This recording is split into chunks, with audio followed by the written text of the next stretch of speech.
Hi, welcome everyone. My name is John Martell. I'm a first-year MBA student at MIT Sloan and the panel lead for our panel today, The Evolution of Ownership. It is my distinct pleasure to introduce the guests we have assembled on our stage. We have Brian LaFemina, Senior Vice President of Club Development at the NFL, Stan Kroenke, owner of Kroenke Sport Enterprises, Sam Kennedy, President of the Boston Red Sox, and Wyc Grousbeck, the CEO and Managing Partner of the Boston Celtics. Our panel today will be moderated by Jessica Gelman, who is obviously a chair of our conference and a VP at the Kraft Sports Group. The format of today's panel will be 45 minutes of discussion, followed by 15 minutes of Q&A. If you have any questions, please submit them via Twitter. The hashtag is #EvolutionOfOwnership, and the ones with the most retweets and mentions will be used by Jess. With that, I'll turn it over to her. All right, welcome. Final panel of day one. Thank you guys all for coming. This is going to be really, really interesting, I hope, for all of you. We have obviously two owners, Wyc and Stan, with very different styles and approaches.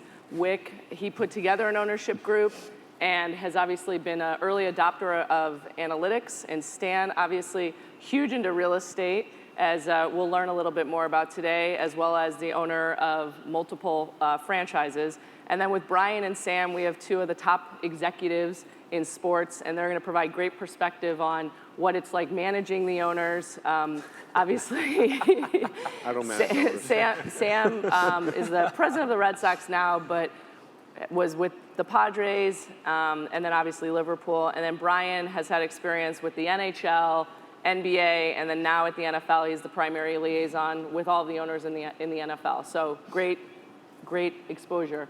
We're going to talk about the evolution of ownership, obviously, as well as creating value for franchises, international expansion, the role of analytics and technology, and managing multiple teams. So we're going to get started, and I'm going to direct the first question first to Wyc and then to Stan. When you guys had the chance to purchase a team 15 years ago for you, Wyc, and 20 for you, Stan, what was the factor that made it appealing then, and then today, now 15 years for you, what makes it appealing today? Well, back then it was probably very similar today. I named the company Banner 17. It was all about, it had nothing to do with money whatsoever. I'm not made of money by any stretch. It just, I didn't have money on my mind when it came to buying control of the Celtics. It was to try to win a championship, bring another banner back, hang a banner in the Garden, bring back Celtic pride. That was in my DNA from the minute I thought of buying the Celtics. And that's how I put my ownership group together. None of us ever talked about money. We talked about the chances to win. And if we could win without losing our shirts or going bankrupt, I mean, money came up, but it was in the negative. You know, as long as we had enough money, then we could maybe go compete. And so the thrill of being part of a team now, that was in '02, so 14, 15 years later, the thrill of being part of a team, it actually gets stronger every day. It's still a thrill, the things we can do off the court and all the other things we could talk about, but it's still not about money. The money is better, the media rights are fabulous, all of that's great, but it's just sort of saying, like, we don't have to worry about it. We just get to do what we love, which is compete. Stan, what are your thoughts on that? Well, I'd say this, you know, I was always interested and always loved sports, loved playing sports, and when I couldn't play at the highest level, I decided that maybe I could own a team someday. And my perspective perhaps a little bit different because I started out, I didn't have enough money to get involved, and while I had this desire, over the years, as I started to be able to come to think that I might be able to afford something, the prices kept going away from me. And but you know, I mean, early on, I think you gotta have, at least for me, you know, being an individual owner, I have to have some sort of reality involved that I look at. You want to win championships and you would never get involved. I think the best owners in sports, to me, are the guys that sort of watch both sides a bit, because if you don't have a good business, you can't afford to go out and get players. unless you just want to rely on other sources of income. And usually that sort of I've had that espoused to me over the years, and generally I find it's really interesting, and it's because it's lacking. And I postulated over in the UK when we first got involved over there to some media people that I felt like that, if you started to rely on that, and over there it was sort of like, well, we've got guys from the Middle East, oil prices were over $100, they could spend anything they wanted. The problem I saw with all that is that those people can lose interest. And that doesn't mean they will, but it was interesting. I sort of threw that out. I said, what happens when the Middle Eastern family, and this thing's costing a lot of money, and they lose interest and they decide to go home? I said, what really happens in those situations where the fans get hurt, because the players get picked up and paid if they're good, the front office gets other jobs, and in that case, the owners would go home. And it was interesting, within a year or two, I didn't think it happened that fast, but there was a situation in Spain where exactly that happened. The club got thrown into bankruptcy, everybody went home, and the players went to other places. We actually got 2 good players out of it. But the fans were what were left behind. And so I think you got to have leagues, and fortunately here in the U.S., I said, for the most part, I see some rational thought put into that side, so they become real industries and real businesses, and I think that's a healthy thing. And you watch the people that benefit the most, in my opinion, are the players. I mean, because players are getting paid in different, in ways that they never dreamed of. So there's a better business structure Right. today, Yeah, maybe, than there was 15, 20 years ago. And I think Sam and Brian, if you guys could provide some perspective, having been in the industry for a long time, how have you seen ownership evolve, and where do you see it going in the future? Yeah, well, let me just first say that Brian and I decided that maybe if we sit next to these 2 owners, someday it'll rub off on us as executives. Maybe we'll have the opportunity to be in the ownership ranks. It is a privilege to be here with you guys, and we have all shared the same thing, and that is passion for what we do, passion for the teams, the leagues, the brands that we represent. And at Fenway Sports Group, we started, our principal owners, John Henry and Tom Werner, acquired the Red Sox and Fenway Park and an 80% interest in Nesson. There was no business plan to grow Fenway Sports Group into a diversified sports and entertainment company. John, like Wick and like Stan, have great vision, big ideas, passion, and that led us into other businesses like NASCAR, led us to Liverpool, led us to minor league baseball. It's led us to real estate acquisitions in the UK, in Boston, and in Southwest Florida. So the company really has grown, given their vision and a passion that all of us in management have to win and to succeed. And I think Wick said it very, very well. You don't get into these businesses for the cash flow, for the operating results. I think that the assets will certainly grow over time. That's proven to be true. But you get into it for a real passion for the sport and the industry that we're fortunate enough to be in. Sam, if you want cash flow, you might consider the NBA, by the way. Let's talk. Maybe we can make a deal. I would say what I've seen over the course of my career is the level of sophistication that these teams now apply to their businesses. I think with the franchise values being what they are and continuing to grow, the investment that it takes to buy one of these teams, the capital investment that it takes to build a state-of-the-art stadium, the resources of human capital and analytics and everything that you put into these teams has forced us as an industry to become more sophisticated. And I think that that's probably the biggest change over the 25 or so years I've been in the business. And I mean, along those lines, I mean, all of your respective companies and what you're overseeing are making a greater investment in sports, right? Wick, you're with Causeway Media, you created that. Sam, obviously the Liverpool acquisition, but everything else that's happening with race car driving. Stan, obviously LA, and Brian with On Location, the big NFL initiative. and you're all taking similar but yet different approaches. Maybe walk me through your thinking about why your approach to getting more invested in sports makes sense. Okay, Causeway Media Partners is a venture fund doing growth equity. The idea, we observed at the Celtics that media rights and technology were changing so rapidly and becoming more valuable, more interesting, and I just wanted to have more skin in the game. I wanted to be doubly and triply involved in what I saw as a huge opportunity. I see the world generally as a lot of people think sports is a bunch of boys with their toys, or men and women with their toys or whatever it is, but not sure that it's a real investable business. And it is a real investable business, and I'm very fortunate that it is. And so my partners and I started Causeway to now invest. We've invested in 8 really terrific portfolio companies, changing fan experience and media rights and investing in sports leagues and so on. So anyway, that's what we do at Causeway.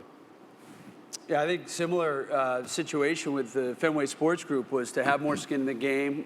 We fortunately have had a lot of success early on at Fenway Park and Nesson in terms of growing revenues, and that led us to wanting to get more involved. And there's been an overarching goal, and that's to be with blue chip properties, blue chip waterfront property. It doesn't take an analytics conference to determine which sports assets are blue chip in nature. So we look at that before making any investment with FSG, whether it's in the Premier League, whether it's in Major League Baseball, whether it's in NASCAR, whether it's partnering with athletes through Fenway Sports Management. We have our LeBron James partnership. So that's sort of the first test is what we're getting into blue chip, because those assets and those entities will withstand the test of time and take you through the downturns and then hopefully take you up.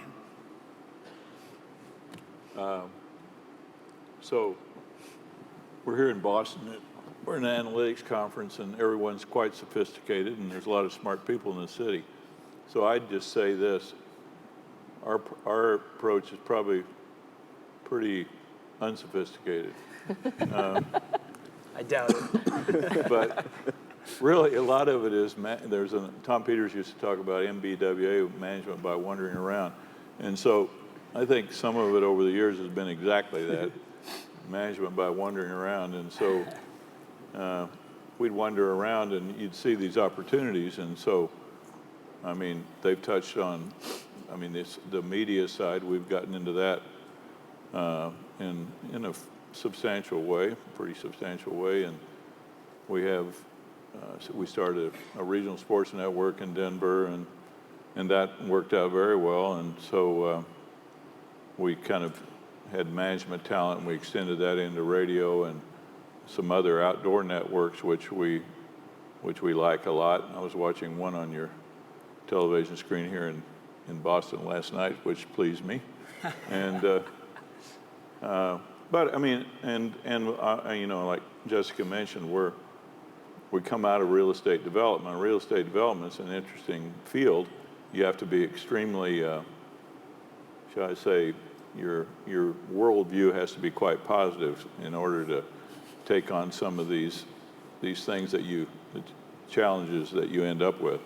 And so by wandering around, we ended up in a situation in St. Louis which we never anticipated, but which absolutely was put in front of us as a challenge to have options, which we had to create, and Brian knows.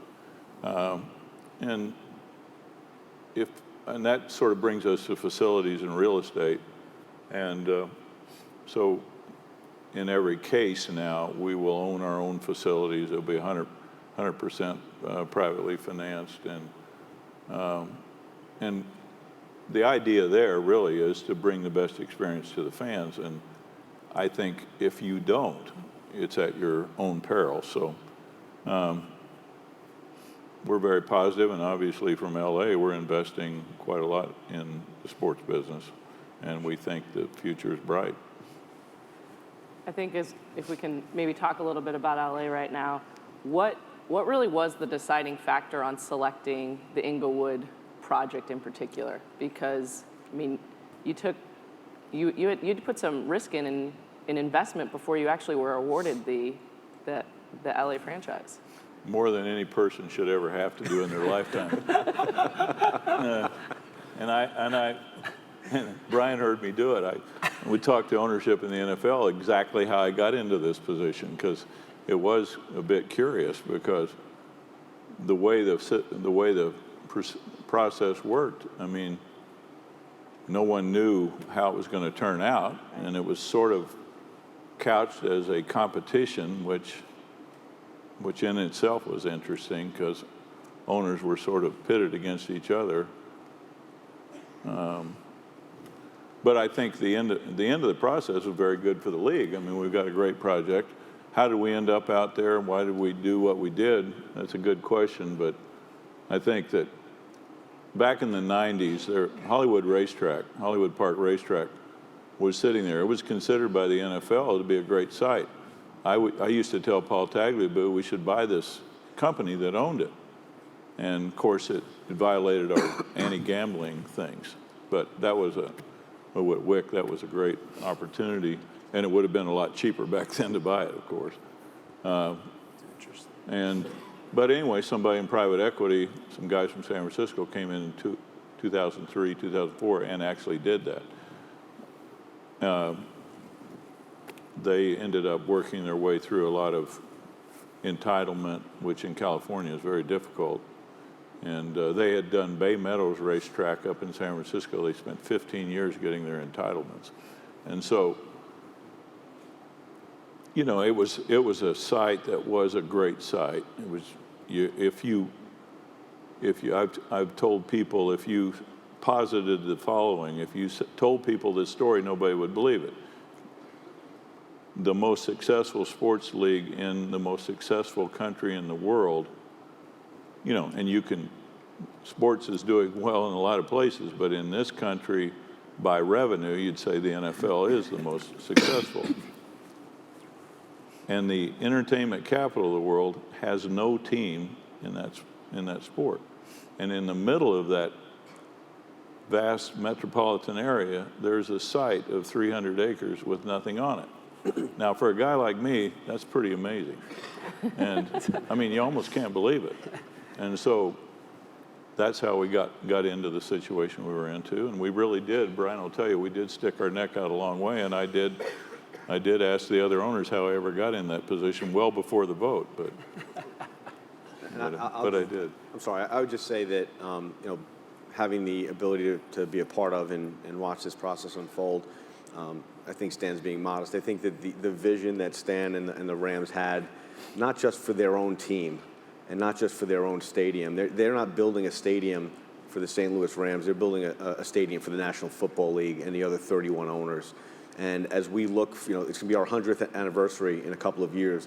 So as we look for the second century of NFL football, this is going to be what we think is the future of stadia, and just a remarkable campus and stadium. So I don't think there'll be anything like it built for a long, long time. And that vision is, I think, ultimately what carried the day. I think, you know, had the owners decided to build the other stadium, it would be a great NFL stadium, and it would have been very, very successful. But if you ask the question Jessica did, which is, you know, why did it end up, my read of it was that it was a vision for the entire league and not just for one team, or not just a football stadium, but something that is you know, going to be something that we've never seen before. So Brian, I'm going to come back to you. What exactly was the role of the NFL in that LA process? That's the first question. The second, now that St. Louis doesn't have a franchise, what role will the NFL play in maintaining that fan base? Sure. The role of the league in all of this was to do a couple of things. The process was that at some point the owners were going to vote on which project, which teams they wanted to support to go to Los Angeles. The league's role was really simple. We wanted to provide each of the owners with as much information as possible so that they could make the most informed decision. Obviously, you know, as the process played itself out, there were certain pieces of information that may have, you know, looked like they were more positive for, you know, the Chargers or the Raiders, others for the Rams. But at the end of the day, it was each individual owner that had to make the decision as to what their vote was going to be, and that was ultimately going to be the process that carried the day. And all our role was to make them as informed as possible. As it relates to St. Louis, I think, listen, we have great football fans in St. Louis, and we want to keep them as National Football League fans, and whether that means they're going to continue to root for the Rams or whether they're going to adopt a new team, I think it's our responsibility to make sure that we serve those fans as we do fans in any market where there's not currently a team. And the commissioner has said this as well. If at some point St. Louis wants to compete to have a National Football League team, we will be there to help that market in whatever way we can and support their endeavors. So what happened with St. Louis and LA is in pretty stark contrast actually to what happened with the Red Sox and Fenway and the decision to renovate Fenway. Can you walk us through a little bit of that thinking and kind of your future vision at Fenway? Yeah, and Wick was around and remembers the deal very, very well. That's how I got into the Celtics. Is the Red Sox deal inspired me to try to go and buy my own team. And it was, for those of you who weren't around in 2001, 2002, when the Yawkey Trust put their assets up for sale, there was a great debate about what to do with Fenway Park. And I think timing is everything. John Henry had come off of a very frustrating, failed bid for a new stadium in South Florida. Tom Werner and Larry Lucchino, Larry, who was my mentor and the gentleman that I succeeded in this role, really deserves a lion's share of the credit for recognizing that Fenway was an absolute jewel in all Major League Baseball, and it needed to be preserved, it needed to be protected. First rule of the real estate business, location, location, location, right in the heart of Boston, in Fenway, in the Back Bay. So we put $300 million into Fenway Park to preserve and protect this jewel, and we were very fortunate that Fenway did not have many premium offerings to speak of. There was a lot of revenue opportunities to be sure to be had through the renovations. But given Fenway's history, given its tradition, it just needed some tender, loving care. And we really believed at the time and believe now that the Red Sox would not be the Red Sox without Fenway Park. We have the venue that is absolutely a competitive advantage. And so we've been trying to push the limits of what we can do at Fenway, whether it's concerts, whether it's soccer matches, whether it's outdoor ice hockey, whether it's ski jumping, whatever we can do to bring new and different events to the city of Boston, we're going to try and do. We're obviously in an environment with incredible competitors, with Wick and his team, and with the Kraft Group and the Jacobs family. So this is a tremendous sports town, but Fenway is certainly an asset, and we wanted to preserve and protect that. So, Wick, I'm going to ask you a question because we've been talking a lot about creating value, and there's been a lot of value creation through real estate. But for you, you're competing with billionaires, Mark Cuban, but you have managed to create real competitive advantage through analytics, both on and off the court. Can you speak a little bit to that? No. Okay. Nope. Grab my water. Can't say no. I got it. Are you okay? I'm just fine. Thanks, everybody. Sorry about all the noise. Analytics on and off the court. Well, on the court, there are many better people in our organization, better qualified to speak about how we use it on the court. But we had it. We were proud users. Danny's a bit old school. He'll take it or leave it. He'll put it into the mix. But with Brad Stevens running our basketball side, as coach, there's a whole new level. And we've got a crest back in our office. It's called the Basketball Intelligence Agency, BIA. They're all very geeky and nerdy, and they're very excited about their BIA crest and their T-shirts and all this stuff. Yeah. So we love it. On the business side, we've just gotten to know our fans so much better. We've changed to a whole membership model. You're a member of the Celtics. You're not a season ticket holder anymore. You're a member of the club. And we learn everything we can about you, but we try to use it to your benefit, not just to our own benefit. We try to find out what you want and just give it to you more readily, more easily, and more freely in many ways. We love thanking people morning, noon, and night for being part of the Celtics. And technology helps us know how to say thank you and when to say thank you, and when someone's not so happy or when they're sort of happy, whether they're scanning in their tickets or what they're saying on social media. We're listening, and we're trying to respond appropriately. When you've had tremendous success, I'm going to ask the other three gentlemen, how have you guys been, or how have you either used or seen folks use analytics to meaningfully change or make decisions and improve the product? I just want to thank Wick and the Celtics, and he doesn't know this, but when I was at Madison Square Garden, soon after you guys took the team over, I heard about some of the things that you guys were working on, and my crew and I went up to Boston and blew our mind as to the data and the intelligence that you guys were collecting on your fans and the ability that you had to better serve them through that, and literally change the way I think about this business. And I absolutely wouldn't have ended up at the NFL running the group that I did if I hadn't made that trip up to Boston. So they're to be commended for, I think, everybody in this room, because they really were first movers in our industry, and they've really changed the way this business is run. So first of all, thank you. Thank you. And I think I just touched on it, which is, to me, the most important thing about analytics is our ability to better serve all of our constituents, to know our fan better, to serve our fan better, to understand what the goals and objectives of our sponsors are.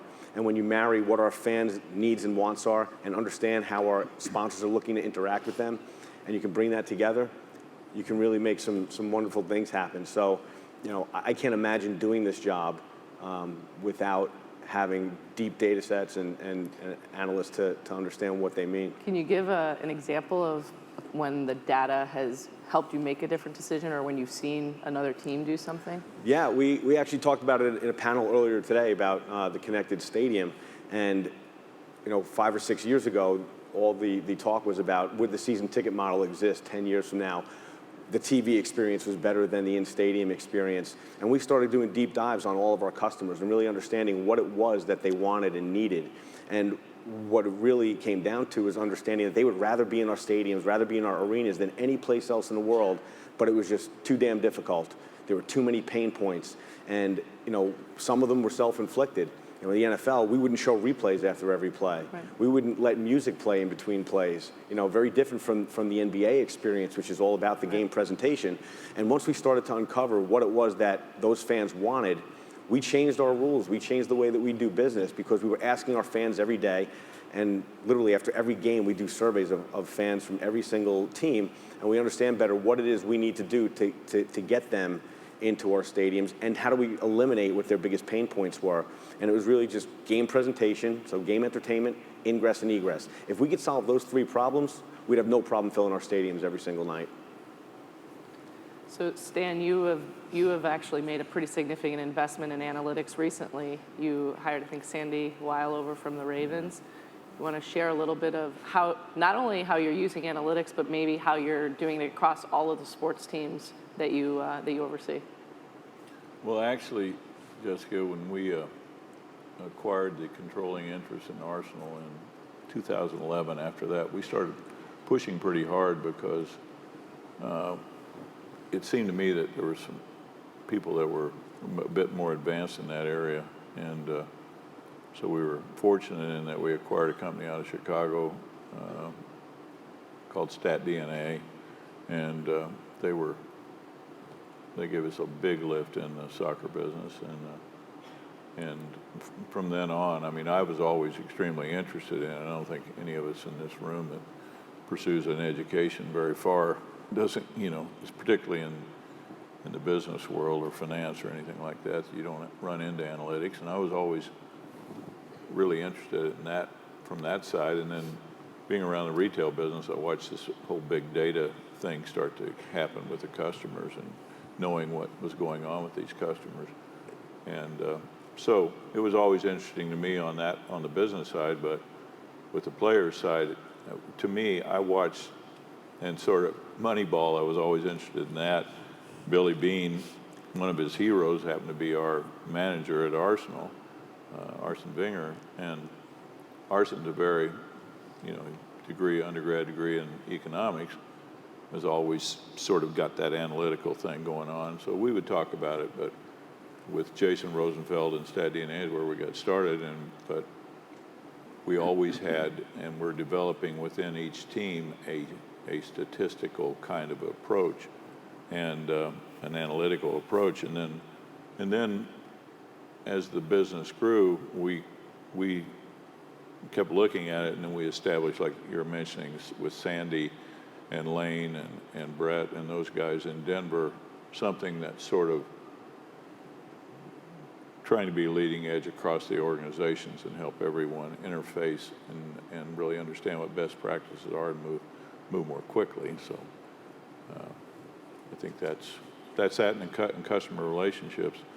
I mean, I think Brian said it well. I mean, you're looking deeply into things you didn't do before. Wick mentioned we don't call them season ticket holders, we call them members. I mean, wonderful approach. You see some of these things going on. We're looking at our venues from that standpoint too, with the customers, and changing things and building clubs, and of course the new stadium in LA will incorporate a lot of that. Sam, you like to Yeah, offer? maybe this will be the moment where I push back on analytics, way we did last year. It wouldn't be a Sloan conference if you didn't. I not to be the Danny Ainge of the panel here, but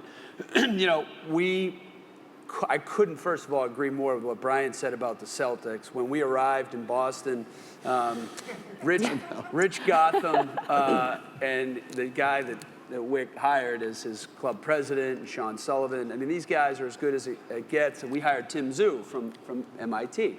It's probably a smart move to come in and run all of our analytics. And Theo Epstein, who was close with Billy Beane, on the baseball side, deployed a lot of analytics. And so we spend in the top 5 in Major League Baseball and baseball analytics, and business analytics top 3. That said, we value good old-fashioned cold calling, good old-fashioned relationship building, good old-fashioned gut instincts. When John Henry said to Open Spring Training a couple weeks ago that maybe we went a little bit too far with baseball analytics, and maybe we missed some of the human elements of the players that we're looking at signing and scouting development. I think it's really important, especially for the folks that are just breaking into the sports industry, so much brain power in this room, that you remember that there needs to be a balance. You got to use all the tools in your toolbox, because if you go too far and just look at the numbers and just look at the data, you may miss some very obvious factors that are right in front of your face. Like, people don't need to buy a sign on the Green Monster. It's very, very hard to measure. I could tell you what one soft drink company will pay versus the other, but if you don't treat that customer with great care and respect, and if you're not in the yes business, every time they call for whatever they need, you're going to be in trouble. So you really need to balance on the baseball side, in our case, and on the business side, the use of data and analytics with good old-fashioned common sense, relationship building skills, partnership skills, to make sure that you check the box on both. I think that's really, really important, especially for folks just breaking into the sports industry. Yeah, another way to say it might be, first of all, I have lots of great things to say about the Red Sox and the NFL and everything. I just don't have time right here this minute, but I'm sure I could think of something good to say. But secondly, I've heard a lot of, everybody's virtual reality, you got to have VR at your games, get this, I think people come to my games, they're probably history, majors. They're probably my games are anachronistic really for a reason. You look up, you see 17 banners. You think back about the 50s and 60s and 70s, and Russell and Cousy and Havlicek and Bird. And, in a sense, I mean, lots of people are connected, lots of people are sharing, but I'd rather focus on the reality of putting everything aside. And here you are, you're having a shared, actual, real experience, right, as opposed to virtual reality. And so, we're into reality at the Celtics. Well, we'll see tonight. We might have to go VR. If we can't beat Daryl's Rockets tonight, I might go. You'll see me with a VR headset on. We'll beat him on that. Do you have something? No, just, Sam's right about the relationship end of this, and you can't forget about the human element of it. But I think this is not an either or. I think you can have great relationship building, and you can only make yourself better and smarter by utilization of analytics and data. So I would agree with you. Not everybody needs to be an analyst. Hopefully everybody in your organization is analytical. and they all understand how to build great relationships and be great customer service people and be great brand ambassadors, because that's really what our business is about. A salesperson who can analyze, that's what I would look for. I agree, by the way, that is important, but you can still analyze sales. So we'll just have to agree to disagree on that. I want to talk a little bit about managing multiple teams and a little bit on league structure. And so, Stan, I'm going to throw this over to you. But what are the challenges and opportunities to owning and operating multiple franchises? And also, I think, I mentioned this before, but do the operational synergies, the stuff that you're doing on analytics, and I'm sure there's many other examples like that you can share, but do they outweigh the loss of that singular focus? Well, we're all here to win. I mean, if you win, these businesses get real easy.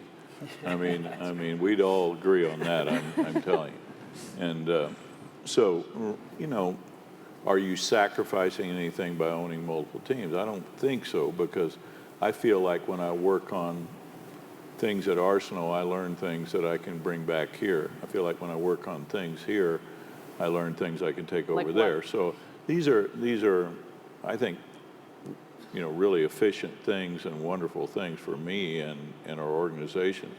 And I think our guys share that view. And we use the analytics example, player analytics example, as something across these different teams. But I mean, we do it. I mean, our marketing people talk to each other, and finance people talk to each other, and you're benchmarking and you're trying to find best practices in the middle of it. I think what I've observed in professional sports is sometimes owners think they're too good at some particular area, and if you get over in that player side, there are people that spend all their time doing it, and they're a lot better at it than you are. And I mean, I played a lot of basketball. I loved the game. I thought I was, I've got an opinion on players, but it could be dangerous if I start thinking I can pick them.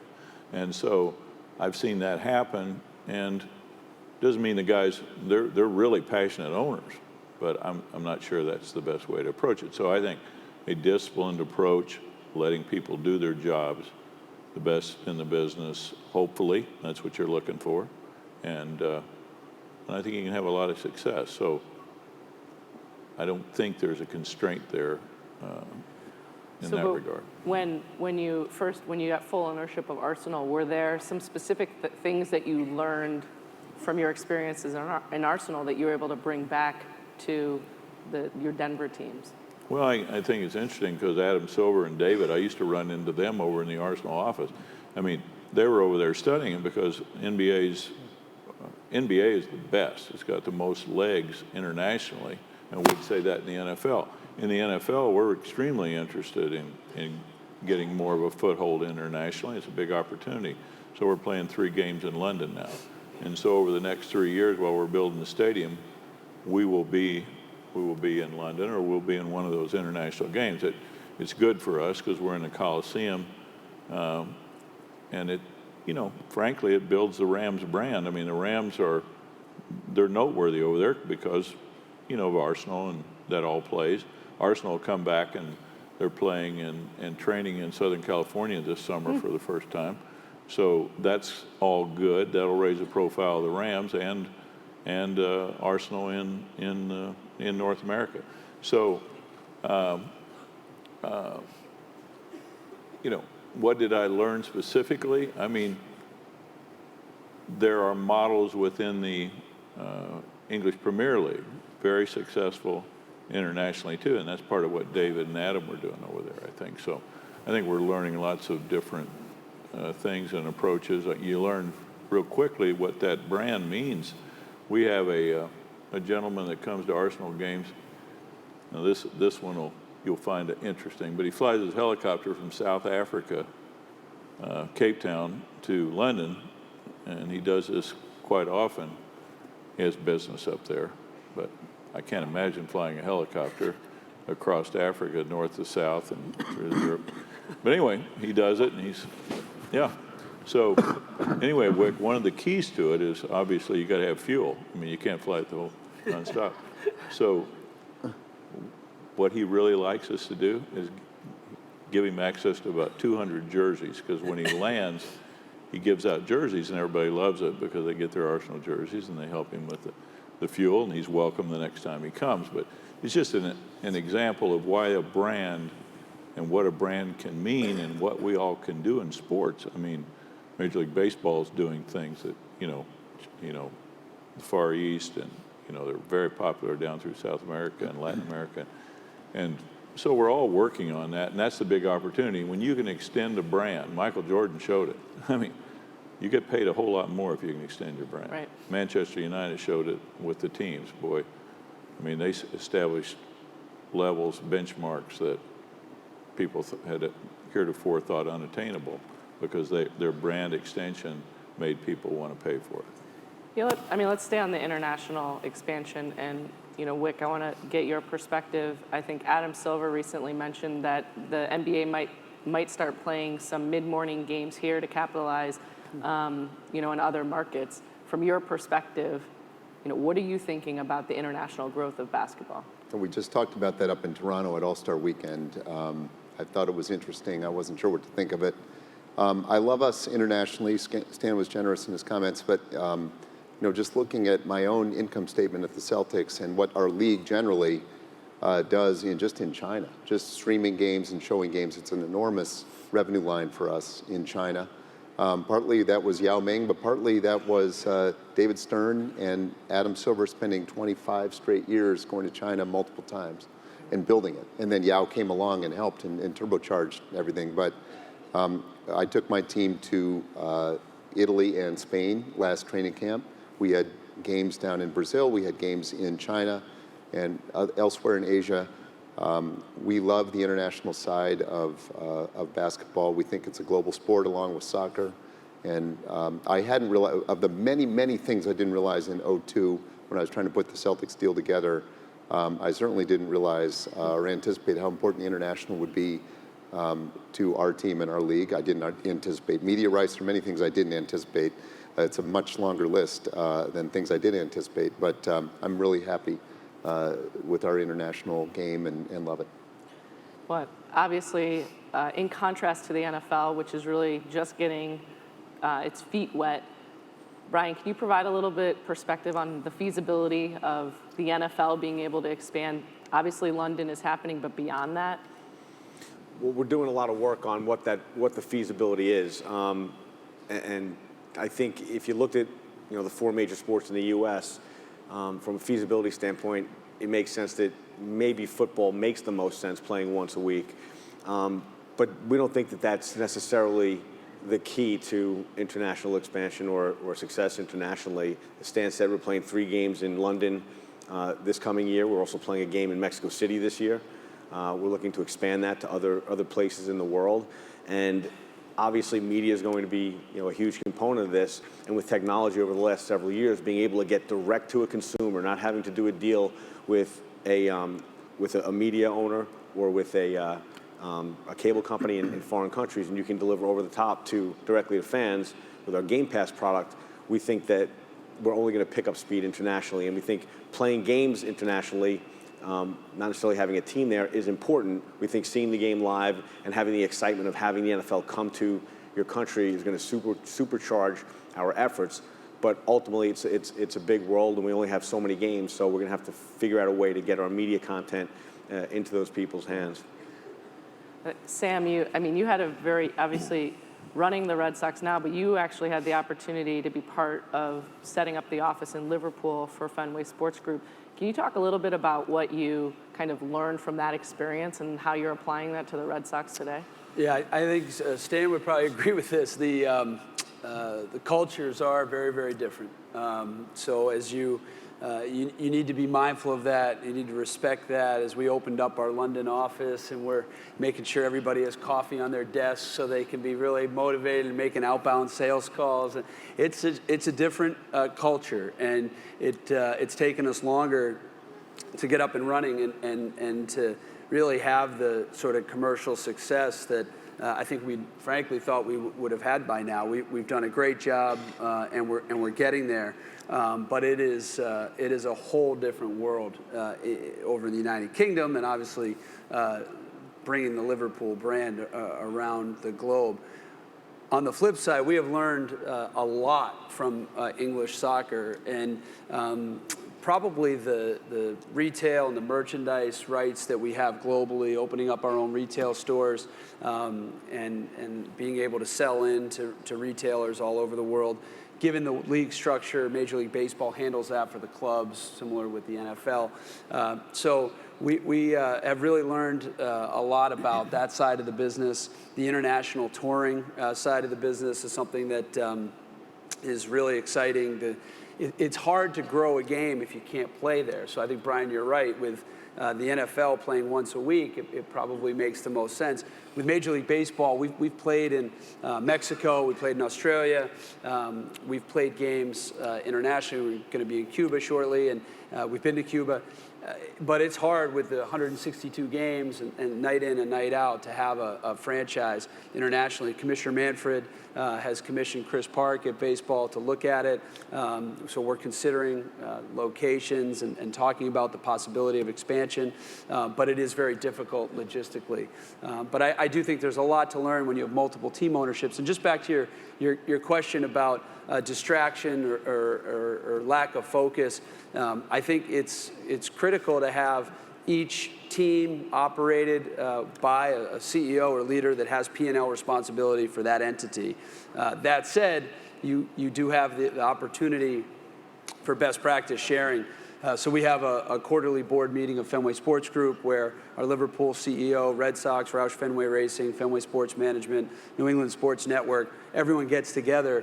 We share our budgets, we share ideas, we share best practices. Then you really get the best out of it. But for John and Tom and for guys like Stan and Wick, they spend a lot of time traveling and making sure that the people they put in those positions are staying on top of their own P&L. That's the most important thing. I'm still shocked to hear my name in that list. I'm not sure I belong on it, but I'm glad to be there. All right, I'm going to do a quick hit question down the line, and then I'll do some questions from the audience. What league would you be most interested in having another team, and why? We'll start with you, Wick, and then you guys go down. Well, I guess I can't possibly compete with Stan and Sam but I would have said soccer. I mean, I love the globalization of sport. I took a pretty good run at an NHL team a few years ago, but didn't win the bidding. But I'd probably turn to soccer at this point, although you guys will eat my lunch. That one's easy for me. Comes back to the passion. That would absolutely be the National Hockey League. I'm a huge ice hockey fan. Was a terrible player, but I still play every Monday night at BU in an old man's league. So that'd be a dream come true for me to be associated with an ownership group that was involved in the NHL. Well, we don't have baseball, and So it's only a matter of time. Wait a minute. We also don't have cricket, and I got approached to do a cricket team in India, I don't know, 8 or 10 years ago, and didn't do it, of course, but probably should have, as it turned out. I think those things, they did this short There's form. ping pong, Stan. You might want to think Ping of pong, yeah. No, we actually were the runner-up bidder on the Dodgers, and we got kind of blown away by that bid by Guggenheim, and more power to them. But we were very interested in the Dodgers and spent quite a bit of time on it. So, baseball would be very interesting. I'm also an old, slow hockey player like Sam is, so maybe the only chance we have, Sam, is if you and I team up with about 100 other guys, we'll buy an NHL team. Right. We'll get Stan and Wick involved. Maybe we'll have a chance. All right, here we go. First one. I'm sure you guys have talked about this already, but are there any plans for the Celtics to play at Fenway? That's a real question. Let's see. Well, I took the team over there. You guys were nice enough to have us over in 08 on the duck boats, but Brad has talked about playing an outdoor game, and it would be a lot of fun to play an outdoor game. So we accept. Thanks, Tim. Sam. Thanks, buddy. Congratulations. It happens We're here breaking at news Sloan. here. Yeah. We're breaking news. Yeah, we would be an honor. We would love to do it. Obviously, logistics are tricky, but where there's a will, there's a way. So hopefully someday that could become a reality. Sounds good. It's a deal. All right, I think, well, we'll see who can answer this, or maybe people have perspective on what they've seen, but How do you merge insights from various analytics teams in your organization? So I think it's a more specific question. Yes. Or maybe Well, I mean, we talked about it earlier. We have a group oversight in Denver that, you know, Sandy and Lane and Brett are involved in, and we're working on that right now, I'd say. But each team has their own analytics group. Maybe, Brian, anything you've seen for owners with multiple different teams? No, I look at it from a little bit of a different perspective, just with my group working with all 32 teams. And, you know, like anything else, and this goes back to Sam's point earlier, at some point, it's about sharing. It's about talking to each other. It's about, you know, making sure that you're making each other smarter. You know, I think the reason that groups like mine or Teambo in the NBA are so valuable is because not everybody has to learn everything on their own. And if you get these analytics groups working together, sharing whatever it is that they're learning, not everybody has to make the same mistake for you to get to a better answer. So I think it's just about communicating and being willing to share whatever those insights are. I like this question. Has the evolution of technology given the fan a more powerful voice in how franchises are run? Well, I can take that one, given we've had a real live example, and I won't go all the way into detail because we don't have 4 or 5 days, but there was an issue at Liverpool recently with ticket pricing where there was a lot of public consternation around the new ticket pricing for a new main stand. Fenway Sports Group is adding 9,000 seats to Anfield. We're going from 45,000 seats to 54,000 seats. And when we announced the pricing plan, there was a lot of folks who were very unhappy about the highest level price point of £77. There was actually a walkout at Anfield. And without technology, without a social media movement around how upset our supporters and our fans over there were, I don't think you would have seen that. And we made adjustments to the pricing policy. We announced a price freeze on certain sections and met with fan supporter groups to get on the same page. So I think that's an example of how technology and fans can influence the way sports teams are operated. Just happens to be a recent example that is certainly fresh in my mind. Anyone else? No. Okay, I think this is directed towards... You did such a good job. Nobody else has to say anything. Perfect. Shut it down. Stan and Wick, with the potential NBA lockout coming up, what is the biggest issue needing resolution, and how do you suggest addressing it? Can't comment on labor issues, sorry. So it's probably more a question for Sam and Brian because I can't talk about that. I'm on the committee and just can't talk about it. Sam, are you kidding? Do you want to talk about the NBA lockout? Sure. They should have one. Just following your lead, my friend. Said Brian LaFamina. Brian, no one else. All right, with virtual reality on the horizon for a mass virtual in-game experience, how do you continue to bring fans to the stadium? Well, I'll just say quickly, I'm with Wick on this one. I mean, I think people come to Fenway Park, hopefully parents and kids and grandmothers and granddaughters come to Fenway Park for that reality, for the reality of this incredible multi-generational experience. That said, we do need to be realistic and recognize that our kids, I have a 12-year-old and an 11-year-old, they're absolutely addicted to their devices. I think all of us are addicted to our devices. So you need to be there. We will have virtual reality at Fenway Park in 2016. It'll be a very small part of our operation in our kids zone. But I think you do need to make sure you're connecting with kids, connecting with that next generation to bring people out to all of our venues. It's interesting, Jessica. I'll tell you a quick little funny story. So when you turn 16 in my house, you get to go to the Super Bowl with Dad and Mom. So my 16-year-old got to come with me this year. And my wife said to her during the week, you know, Abby, do you want to, you know, maybe leave Sunday morning you go to all the events, and a lot of people kind of don't go to the game. And she was like, no, of course not. I missed the Super Bowl. That's crazy. And my wife said, I didn't think she was like that interested. I said, she's not. She's interested in the Snapchat story to all her friends that she was at the Super Bowl. Yeah. And she was like, you hit the nail on the head. So again, it's about experiencing things and sharing that experience with your friends. And I don't think that's ever going to change. And if anything, I think, social media and technology is only accelerating it. It's not going to keep people in their house. Yeah, and I think just as an example in basketball, if the best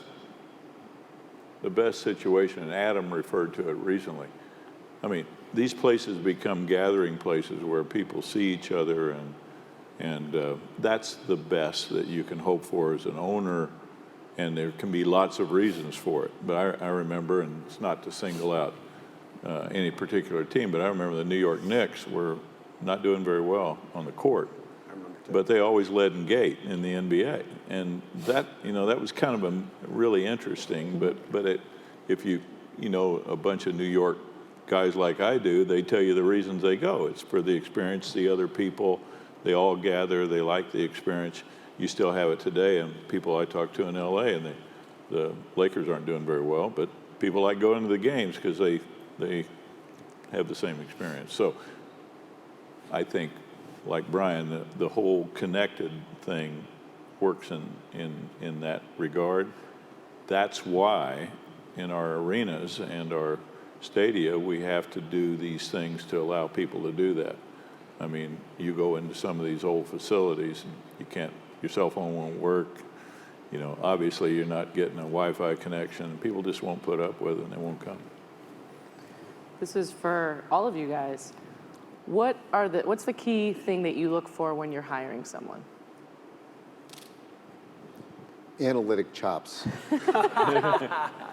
I don't know. There's something, the two best hires, three maybe of the better hires were, Danny and Rich Gotham, team president, and now Brad Stevens. And I think each of these guys have something in common. There's just a real inner confidence, an ability to really hear a voice and really, see a goal and really get there. They just happen to get there. Red told me, I was considering hiring Danny with my partners.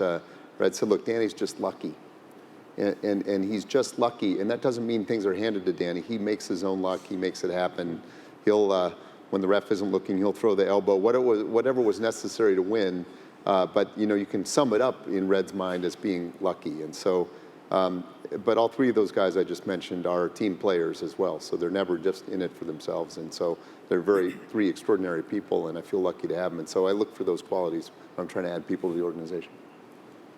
I'd just add to that something we've talked about, passion.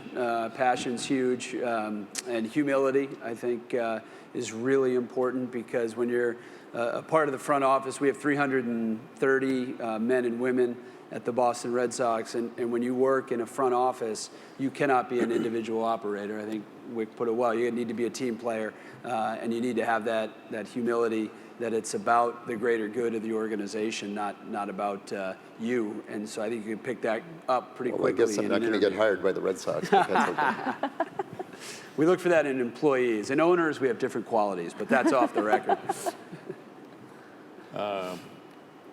So the old rule that I always think is important. You have intelligence, energy, which goes to passion; integrity, which goes to team player, and lack of ego, and so the organization's first. I think those three things is what we try to find. I don't know they can do much better than that, but obviously you want smart people, you want talented people, but I want character people. I want strong character folks on our team, because you have to have a strong culture if you're going to succeed. And to me, all success is downstream from culture. So you want people who are going to help create the greatest culture possible. You can find a lot of smart people who have that too. So that's what we look for. Great. All right. That's going to end the first day. Thank you guys so much. Thanks, Sam. Thanks for having us. Thank you. Thank you.